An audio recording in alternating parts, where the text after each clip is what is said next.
guys, welcome back again to my YouTube channel. Today I will play Barry's Prison Family. Guys, this is my friend and please subscribe my friend. Name Ranville Gaming. Kaya nga,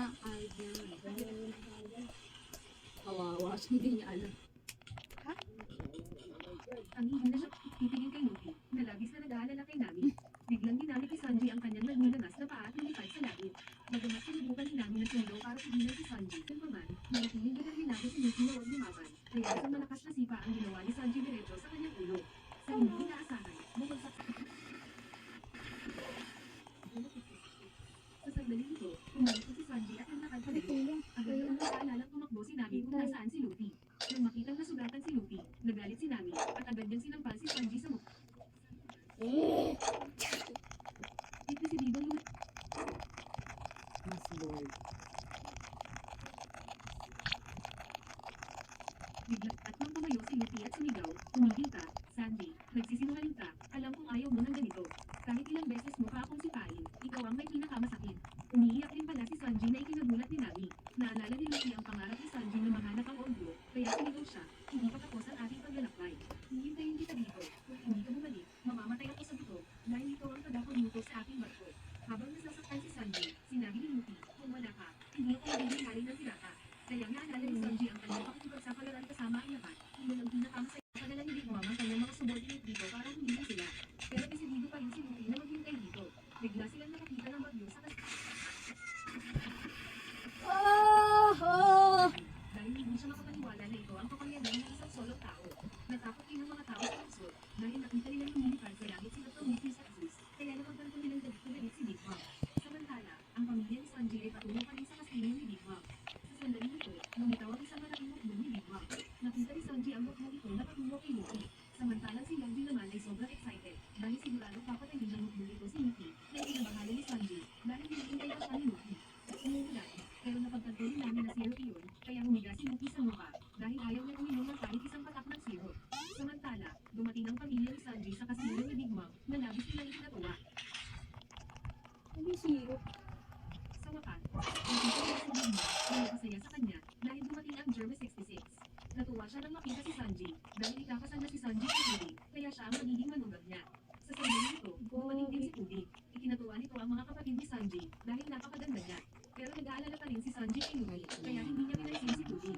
Nagpa siya sila Big Mom at George na ituloy ang kasal. Biglang may inabot si Pudding kay Sanji. Hiniling niya kay Sanji na makipagkita sa kanya ng pribado. Sa panig ni Luffy, napagtanto niyang dumating na ang hukbo ni Big Mom, kaya sinabihan niya si Nami na magtago. Biglang nakita ni Nami ang isang malaking hukbo na lumitaw. Nagulat ito, kaya sinabihan niya si Luffy na magtago. Pero desidido si Luffy na manatili dito at hintayin si Sanji, at lalabanan niya sila. Sa sandaling ito, ang hukbo ni Big Mom ay papalapit kay Luffy dahil dumating sila upang ipaghiganti si Cracker. Nang makita ang malaking hukbo ito, nag-alala si Nami, kaya sinabihan ni Luffy si Nami na magtago kaagad. Sa hindi inaasahan, dinala ni King Mom si Nami. Sa sandaling ito, nakita nilang hindi natatakot si Luffy. Nagulat sila nito, ngunit hindi sila naniniwala na natalo ni Luffy si Cracker. Kaya inatake ng isa sa kanila si Luffy. Gayunpaman, agad siyang natalo ni Luffy sa isang suntok na lalong nagpagalit sa kanila. Kaya napagpasyahan nilang atakihin si Luffy ng magkasama. Kaya naman, lumaban din si Luffy sa kanila. Pero sobrang dami ng chess soldiers, lahat sila nagsama-sama para makuha si Luffy. Kaya pinalaki ni Luffy ang kanyang katawan, at lumikha ng isang malaking nipo na tinangay sila. Sa panig naman ni Sanji, kausap niya si Pudding. Sinabi niya kay Sanji na nakasama niya ang grupo ni Luffy, at nangako siyang tutulungan si Sanji na umalis dito. Ngunit si Sanji ay may suot na sumasabog na cups. Kung umalis si Sanji sa isla ito, mawawala ang kanyang mga kamay. Ipinakita pa ni Sanji kay Pudding ang kanyang sugat ang mukha, dahil kanina ay binugbog si Sanji ng kanyang kapatid. Nagulat ito kay Pudding. Sinabi ni Sanji na hindi niya sila kinikilala bilang kanyang pamilya. Kung tumanggi si Sanji sa kasal, papatayin nila ang kanyang mga kaibigan at foster father. Samantala, nakikipaglaban pa rin si Luffy sa hukbo ni Big Mom. Nang makita ang lakas ni Luffy, nagpasya ang mga anak ni Big Mom na makialam. Ginamit ni Opera ang kanyang kapangyarihan sa Devil Fruit para makuha si Luffy. Siya pala ang Cream Human. Buti na lang at nakatakas si Luffy.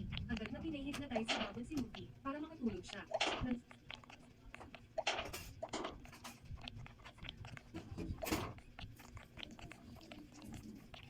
Sila ni Brunei, kaya agad nilang inatak.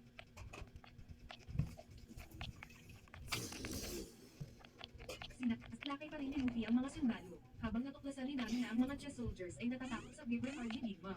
Ginamit ni Luffy ang Gear 2, at agad na nagpakawala ng malakas na suntok sa tatlong ito. Bigla, kalihim na hinampas ni Opera si Luffy, dalahin ng pagkakataon, sumugod ang mga sundalo upang hulihin si Luffy, ngunit patuloy na lumaban si Luffy laban sa kanila. Agad na gumamit ng kidlat si Nami para suportahan si Luffy. Sa panig ni Sanji, nakita niya umiiyak si Pudding na ikinataranta niya. Nangako si Pudding kay Sanji na kahit na maayos na ang kanilang kasal, hindi niya hahayaang maging isang malaimpyernong pagsubok ang kanilang pagsasama. Inamin ni Pudding na may nararamdaman siya para kay Sanji. Samantala, lumikha si Nami ng malaking cumulonimbus cloud. Dinadahit niya ang mga kidlat mula sa bagyo ni Digmang at nakabuo ng napakalaking dami ng hindi kapanipaniwalang napakalakas na purple na kidlat. Nakatulong ito kay Luffy na talunin ang lahat ng chess soldiers.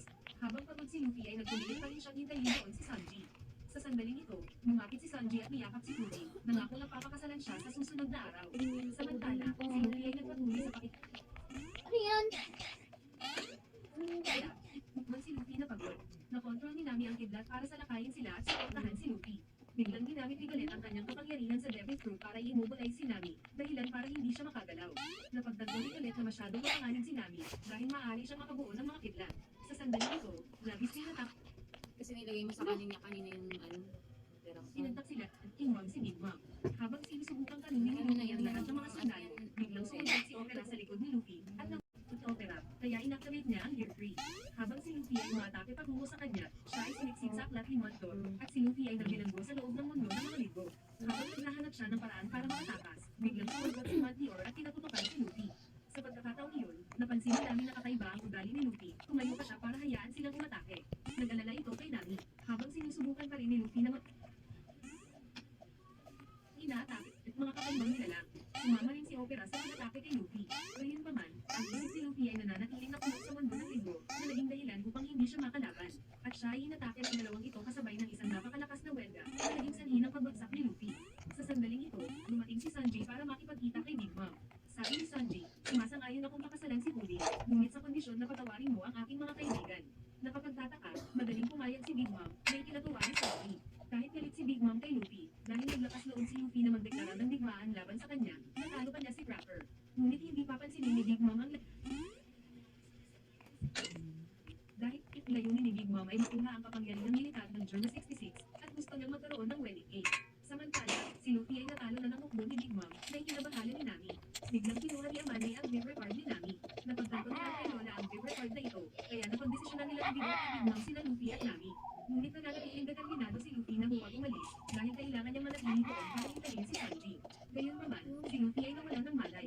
Nang magising si Luffy, nahuli na sila ni Nami. Mahigpit na nakadikit sa dingding ang mga kamay ni Luffy kaya hindi siya makatakas. Nakulong sila Luffy at Nami sa loob ng napakalaking aklat ni Marco. Natuwa sila nang makita si Luffy na sinusubukang kumawala. Samantala, napapaligiran pa rin ng mga bonis sina Chopper at kastilyo ni Big Mom, ngunit ang lugar na ito ay mahigpit na binabantayan. Nakita tuloy ni Brooks si Smoothie, isa siya sa mga sweet commander ni Big Mom. Ito pala ay kumain siya ng ring fruit na nagpapahimpulot sa kanya na kumuha ng mga likido mula sa mga buhay na nilalang. Si Smoothie ay may bounty na siyang naraan ng 32 milyong berries. Sa sandaling ito, nagsimulang ipaalam ni Tamago kay Smoothie. 4 na taon na ang nakalilipas, isang pirata ang dumating dito at ninakaw Ako dyan. si Brooke. Iba na ang tayo. May isang bagay na laging Iba na pinag-aagawan ng 4 na emperador dahil Dali na. nakakatulong ito Buray sa na. kanila na maging hari ng pirata. Sa sandaling ito, sinabi ni Brooke kay Pedro ang tungkol kay Hindi. Smoothie, dahilan para mag-alala si Pedro. Bye guys, thanks for watching me. Subscribe for part 2. Kailangang mag-isip Bye again. ang conflict. At Chopper ang